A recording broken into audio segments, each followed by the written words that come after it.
протест против проучването и добивът на шистов газ по метода на хидравличното разбиване, проведен в София днес на 1 септември.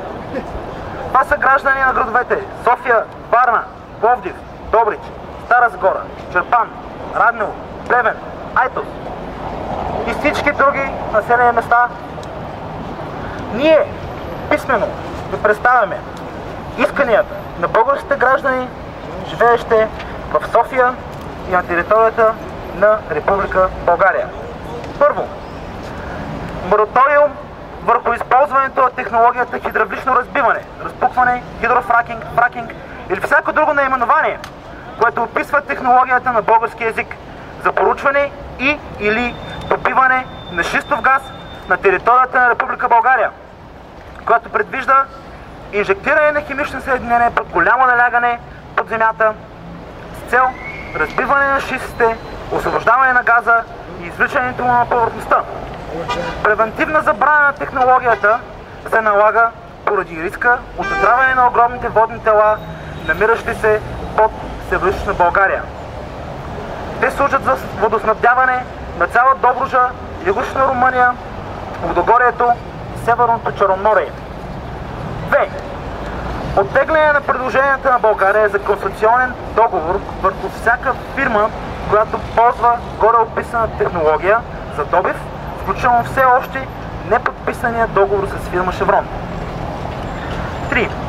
Законова забрана за използването на същата тази технология на територията на България поради неоправдано високият риск, отнесен към евентуалните ползи за нашата държава.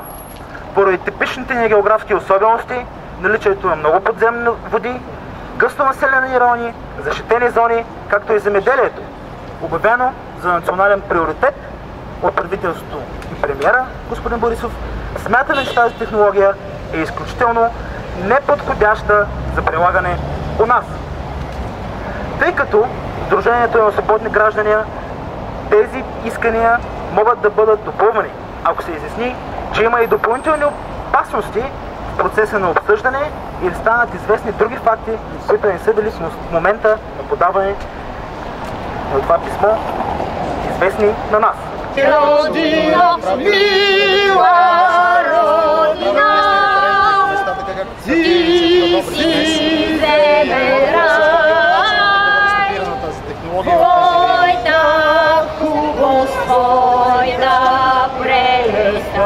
Те са различни технологии, не бива да бъдат сравнявани. В същия момент това е изключително опасна технология, която цяла Добруджа, а оттам и водоснабдяването и земеделието на целия този регион. От Варна до Силистра.